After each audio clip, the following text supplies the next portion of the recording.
Douglas County Community Access Television presents the Regional Report, issues of interest in a complex world, with Regional Reporter Steve Teshara.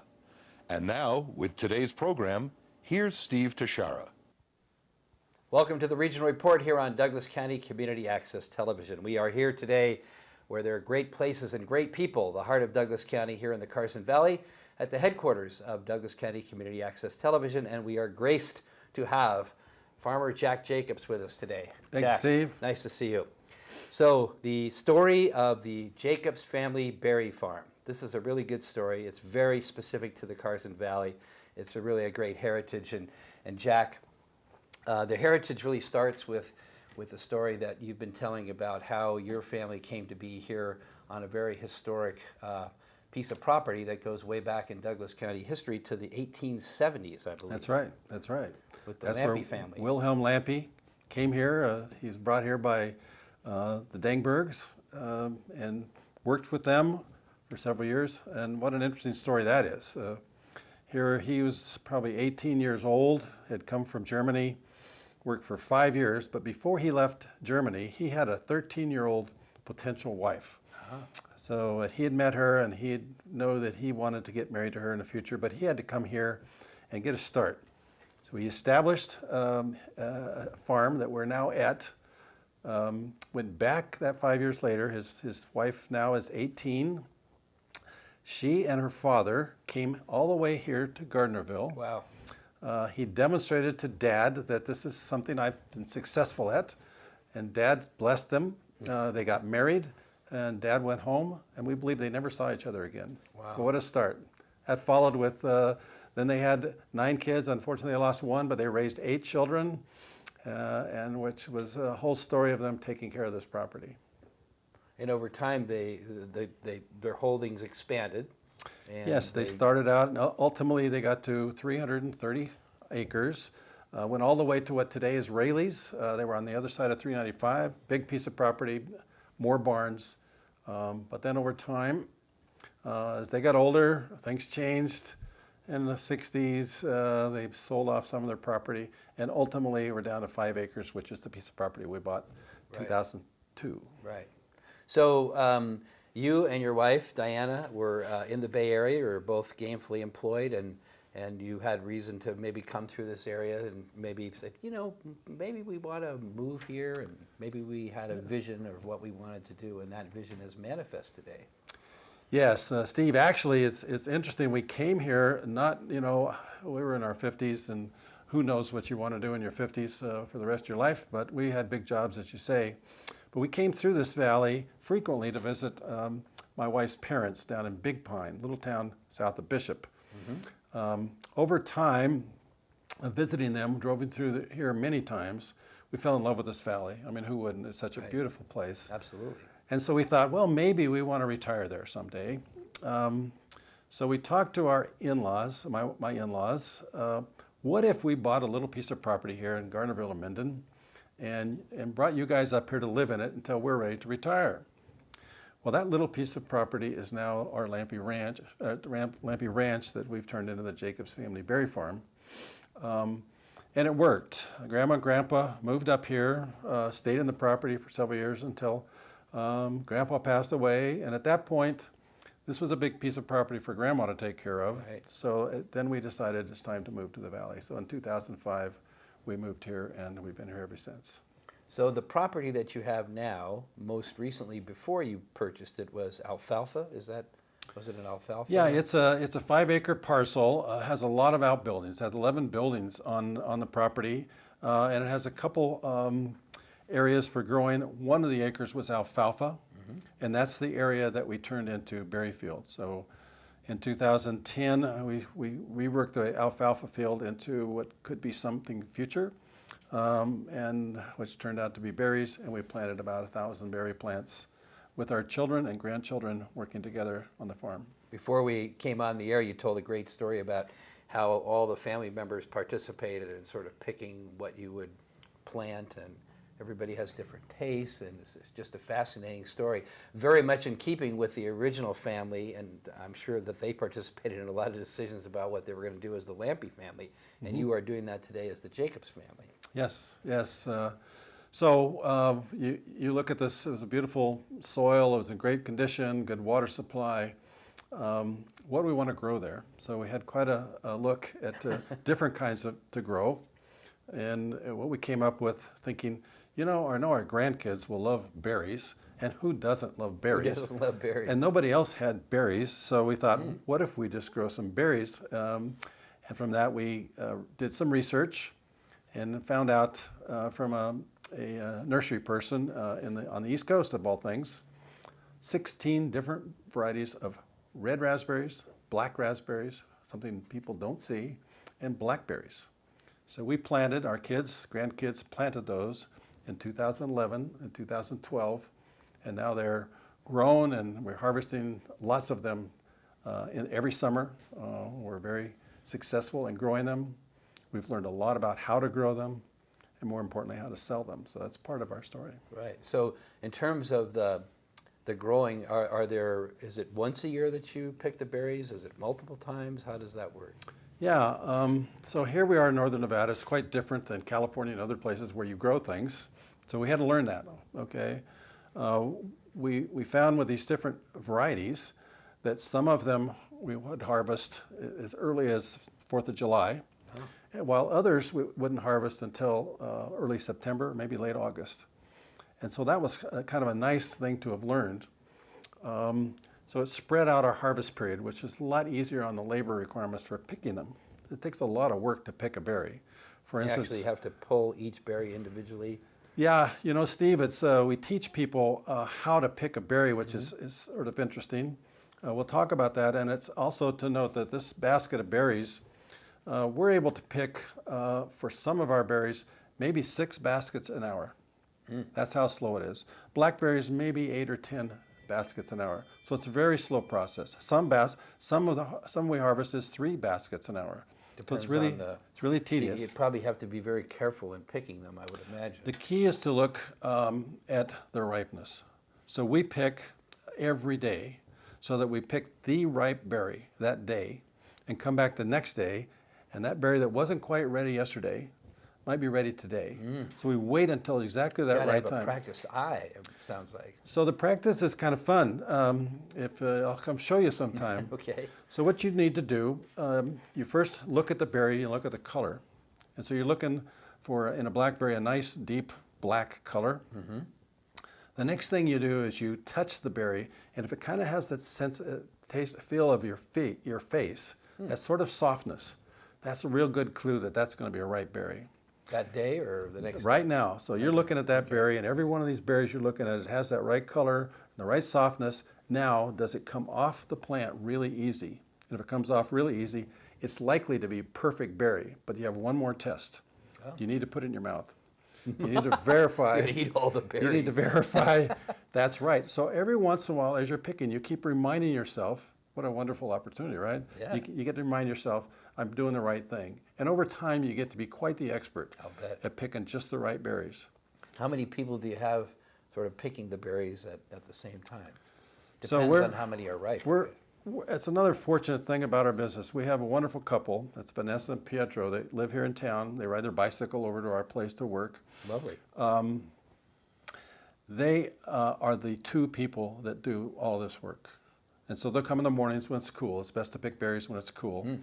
And that kind of works. Sometimes this particular year, we've had a lot more berries than ever, and we're also picking in the evenings. So it's those 2 times that we'll pick. And that seems to be fairly adequate. We also have a couple high school kids that are helping us this year, and they're learning to pick, and so they're helping us. And that seems to be enough labor for now. We'll see in the future, but it looks plenty adequate for us. Then, of course, sometimes I'll assist, but mostly we have Vanessa and Pietro doing most of the work. But you've obviously learned a lot about it yourself in this time. Where you go from working for a big municipal utility to picking berries and running a berry farm. Well, there's a lot to running a berry farm. Yeah. You know, one of the important parts of learning how to grow it is a big deal. How do you take care of the plant and all the maintenance requirements? And I actually got quite involved last year in writing a manual, a guide for taking care of berry plants with UNR. It's quite a nice, helpful guide. And then it's now that you've got these berries and they're coming and you've learned how to pick them and how many hours and how much people you need to pick them. But then the last thing that's really challenging is selling them. I was going to say, you mentioned that. Yeah. So tell us a little bit about how you developed your sales strategy. Well, there's a couple.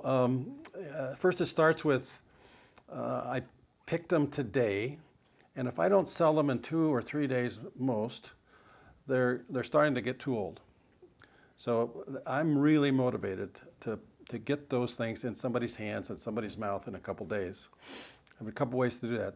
But the other side of it is, if I don't in a couple days, I freeze them. And during the off season, we'll make jam and syrup out of them. So we don't want to waste them. We put a lot of effort in taking care of these plants. For instance, this year we probably had 400 or 500 hours of work in the field before we picked one berry. So it's a lot of work taking care of these plants. In terms of selling them, we have over time, it's like branding. You know, you need to get known, and you're in a small community. That's not that difficult. People tell people.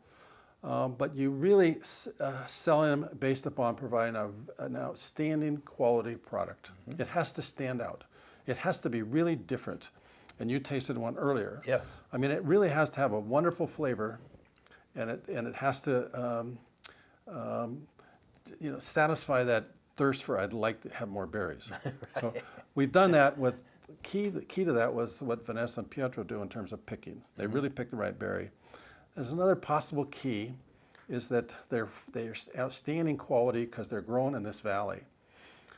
We have something that's warm days but cool nights. And there's a lot of indication that that cool night is causing that berry a little bit of stress, which causes it to get sweeter and put more nutrients into the berries. That's a real benefit. Other places can't do that. And so our both picking it at the right time and growing them in this valley could make a huge difference. Our customers love them. The other interesting thing about them, and back to quality, we get a lot of customers that come to our property and they'll say, you know, I keep my berries in the refrigerator in a couple days and they get mold on them. Mm-hmm. Right. So I listen to my customers a lot. They never have gotten mold on our berries. And that's probably not a surprise. They're grown in this desert. It's very dry. Mm-hmm. They've never been exposed to moisture. And it's just a really valuable thing. And so what I teach them a little bit, especially on a raspberry. On a raspberry, it can go from really a beautiful red to kind of a gray tone. And that gray tone has nothing to do with mold. It's what berries and any fruit does once it's picked. It continues to mature and ripen. And in raspberries, that ripening is a gray color. So sometimes people mistake the gray color for a mold of some sort? Yes, and I just convince them. I have a little graphic. I show them a picture. Here's what it will look like. Do not throw these berries away. They're really good. So taste them. So I have them taste one that's gray, and it's still a wonderful flavor. So what we have to do is educate folks away from what they normally get in a store to what they're getting from a fresh local berry farm. Right, amazing. Well, there's one other thing we do sort of interesting in terms of selling those berries. We have what we call a subscription program. Mm-hmm. So one of the challenges a farmer has is, like I said, we have 400 or 500 hours before we sell a berry. So our income and our cash flow is kind of negative for a while. So what we probably have 20 what we call subscribers, and they buy a little card with a little squares on it, so that when they come pick up a berry later, we just punch it off. So we have a card that's for 21 pints of berries or 42 pints of berries, and they pay in advance. I see. So we get that money in advance of the season. When you need it. When we need it. And then they get the convenience of saving some money and coming to our property typically weekly. Right. Well, there's a lot more to the Jacobs Family Berry Farm, including special events, weddings, lots of fun things that go on out there in addition to the wonderful berries. And we'll be right back with Jack, more about the Jacobs Family Berry Farm right after this break. The Regional Report receives support from the Gill Professional Building, Lake Tahoe's most professional business location, 218 Elks Point Road, Round Hill, Zephyr Cove, Nevada. Professional office suites now available. Get information at 775-588-2488 or on the web at gillprofessionalbuilding.com. And we are back with Jack Jacobs of the Jacobs Family Berry Farm. So Jack, I've learned a lot already in the program, and I'm sure our viewers have, about, you know, hey, if it looks gray, it's not moldy. I mean, there's so many things. And I know you really appreciate the opportunity to teach your customers, to teach people about how to properly enjoy and look at a berry and you know, do all the things that a knowledgeable person would be, and to get them to understand that it's not like a berry you get at the supermarket, right? That these are very special. So the property is very special. The berries are very special. You do other special things out there, special events. And I don't know if you have, and do you sell to farmers markets, or everything that you do is on the property? Ah, good point. So the berry production, the yield harvesting, has goes from just a modest amount initially in the season, from July through early August, and then suddenly we have lots of berries. And then towards the end of the season, we're back to just a modest amount. During that really peak season, the number of customers that we have come to us at this point is not really enough to sell all of those berries. So at that point, we've made a wonderful connection with the Great Basin Community Food Co-op up in Reno. They're a wonderful group of people who appreciate organically grown foods, and they sell them. They will retail them out for us. So we, twice a week, so we're in this period right now, we take our berries. They actually have a pickup truck. We meet them in Carson, and we sell them sometimes 10, 15, 20 flats. A flat is 12 boxes at a time, and they take them and sell them to their customers. Excellent. So this is a wonderful opportunity for us. So we do both a retail selling of berries on our farm and a wholesale selling to folks in Reno, and that allows us to get all of those wonderful berries in somebody's mouth In the time that they need to eat them. Moves very quickly. So the special events, it looks like, you know, I've spent quite a bit of time on the website. I look forward to coming out in person sometime. But weddings and other special activities, and sounds like just a terrific, very unique place to have a wedding or a special event. Yes, so in 2011, we were looking for a way to use our property and share it with the community in some way.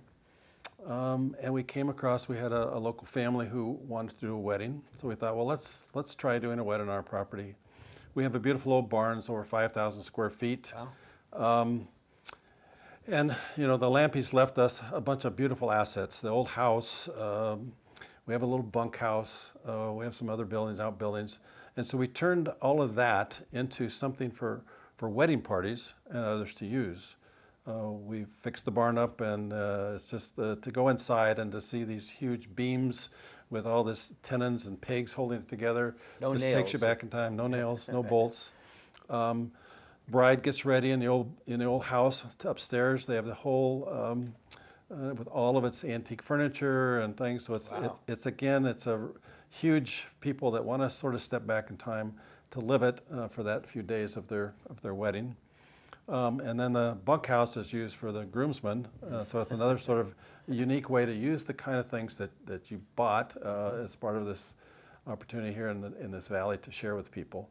And so, over time, we did a lot to add flowers and trees and those kind of things to sort of support the atmosphere, garden-like atmosphere that people really enjoy.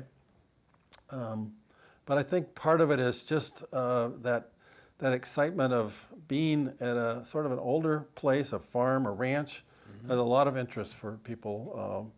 They come from all over. We had someone from Louisiana here, although they have relatives in town, but they came all the way here to have their wedding. Wow. And other places like that.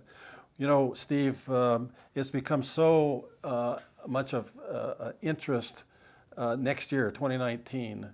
While we normally do only 8 weddings a year because we have a lot of other things to do. You got berries to pick. We have berries to pick. We decided to go to 10, and here it is. By the end of July, we had already booked 10 weddings for next year. So we are fully booked way over a year in advance, and we've had 5 or 6 people who wish they could have us extend that. So it's become quite an interest. And I think that's mostly because people that have been here, people that have been in weddings in the past, have shared that not only is it a beautiful place, but we really try to provide a wonderful time for them and sort of show them that it's really special. So we make a lot of big effort. Great hosts and hostesses for do that. those special family things, because you are a family and you understand the value of family. Yes. So that's really good. So any other things about the farm, the property, and then I'm going to ask you, what is an agri-hood? Well, I think one other thing that has just given us a lot of joy lately is we have high school kids that help us. And I have a wonderful story here from last weekend, for instance, that this is a 15-year-old young woman has been working with us for a couple years now, helping on weddings and helping, with all the flowers we have. There's a lot of deadheading and a lot of work. Anybody takes care of flowers. She's helped us with that and around the yard doing things. And this year we taught her how to pick berries, so she's into doing that now. But in the last month or so, we've also taught her how to sell berries. Ah. And so it's so exciting to see this 15-year-old who is selling. Here this last weekend, there probably was 3 or 4 families in buying berries in this little room. We sell them in an old creamery. And she was just charming them. She was just doing a wonderful job. And her mother came up to pick her up. And I had her mother stand there and listen to how well she is doing this. And her mother, it was just a wonderful experience. Everybody, sometimes, kids at that age can be a little insecure, and here she was just coming right out with all these people, and it was just a wonderful thing to see. And so it's nice to provide that opportunity. Yeah. Every year we've had high school kids working with us, and always have been a wonderful experience to see them dedicated, committed. Unlike what sometimes you hear about that age of kids, right. We have seen just the opposite here in this town. Right. What an asset to have that in the community, that young people can do that. And I'm sure a lot of it goes back to your family and your commitment to your kids, and you and your wife taking time to mentor young people. It's enriching. That's really great. Yeah. It's enriching. I encourage it for others if they have that opportunity, and we have that opportunity. So that's one way we're using that property, is not only to share with the community, to attend events, buy berries, but to have their kids come work with us. So agri-hood. What's an agri-hood? So agri-hood, a little background on the agri-hoods. I got to studying here in this valley that agriculture is really challenged. It's challenged economically, and did some studies of the work that the U.S. Department of Agriculture has done, and found that about 2/3 of our agriculture rancher folks in this valley are not making money. That's a sad, scary situation. Right. And I did some work with the Cooperative Extension coordinator here, and worked a little bit with him. We did some, we met with 24 rancher farmers in this valley, talking about the future. What does the future of our valley look like in terms of agriculture? It's pretty dismal. It's unclear, if they're not making money, it's not clear that their children want to do what they're doing. So what's going to happen to their property? I mean, agriculture is becoming a big adventure, not big business. not for small folks. Right. So out of that, I thought, I'm an engineer, I'm a solutions-oriented guy. What is a solution for our valley? And discovered this idea called an agri-hood. And an agri-hood, in its simplest term, is building houses and commercial and other activities around an agricultural operation. So think of it as, instead of building a golf course with houses around it, you build houses and other activities around an agricultural operation. So think of the idea, what you see, there's several hundred of these across this country, where younger families can perhaps have a smaller house. Maybe you have this whole multi-generational development, multi-size houses, where young families, kids, are out pulling radishes, okay, that are led by some farm manager, teaching them how to do that. The kids then bring their harvest back to the home. Maybe there's a group of kids. They cook a meal for their parents, an interesting idea. And they explain, what they did and why they did it. And then maybe even also these same kids work with a grandma who's maybe doesn't have any family around here. that's also living in this area who's teaching them some things. So you have this social connection, this networking that maybe doesn't exist. But since food is so common to our lives, I mean, we eat 3 times a day, right? We love growing things. Those of us many of my customers they just love to grow things. So now you have that network, that people working together in this concept called an agrihood, and you've grown a community around those people. You might even see things like the arts or another farmer's market or a little restaurant or a lot of other things that again cause people to physically come together and talk. And what could be better than talk? What a we concept, love that kind of thing. Instead of watching TV or video games. Yeah. So when you look at the experience of others across this country, you see some wonderful, wonderful things. And by the way, it also demonstrates in our valley that other things can be grown here and how they can become valuable. They're local food, and that's what we see at our farm. People can't wait to come to our farm to get a local, fresh, organically grown food. So sometimes I mean, that's a wonderful story, and I think thanks to you, I've seen a video that basically showed how agrihood would work and how it is working in some parts of the country where people have done exactly the vision that you shared. So I guess in a way, you sort of have, at least on your property, sort of a bit of an agrihood. You have activities built around the growing of berries. And what I hear you saying is that, maybe that's a way of the future for more Douglas County agriculture to kind of build that sort of synergy rather than just seeing farming or growing things fall by the wayside and have something else happen with the land. Is that kind of the idea? Yeah. So let's say a current rancher farmer has maybe alfalfa and animals, and that's not working well financially for them, and the kids don't want to do that specific thing. Well, what if they had a different opportunity? Now the kids could be excited about that idea, and they might want to be part of that new agrihood operation. So now their farm turns into something that is growing food that people eat, that has a social interconnection, maybe even uses technology that the kids are good to play with, whatever that might be. Right. There's a lot of that stuff going on in agriculture these days. And now you've created opportunities that just didn't exist before. Right. I think it's very exciting. I think it's very consistent with the Carson Valley and the agricultural lands that exist here, which are a great resource, very unique, and fits in with the economic vitality plan, right? There's an agrihood component of that that the county and private sector people work on. I do want to mention before we wrap it up today with Jack, he's got a great website. So it's jacobsberries.com, right? And they've got videos on there. You can see Jack talk about the history of the property. There's a lot of information there about the property. There's even an Elvis. Elvis visits the Jacob family berry farm, and you're teaching Elvis about berries, right? Jelly donuts. Right? Jelly donuts, right? So please take a moment to go to the website, but even more important, take a moment to go to the Jacobs Family Berry Farm. It's information about the hours and everything else on the website, and particularly for those who are viewers from our the Tahoe portion of our viewing area who may not have come down and visited with Jack and his family and his team there. It's really a great experience. Make a day of it, make a half a day of it, come down and learn about berries, learn a lot, and really enjoy this beautiful property. So Jack, we want to thank you so very much for being here Dave. Today and for being part of the lifestyle of Douglas County. Thank you. Thank you. Appreciate it.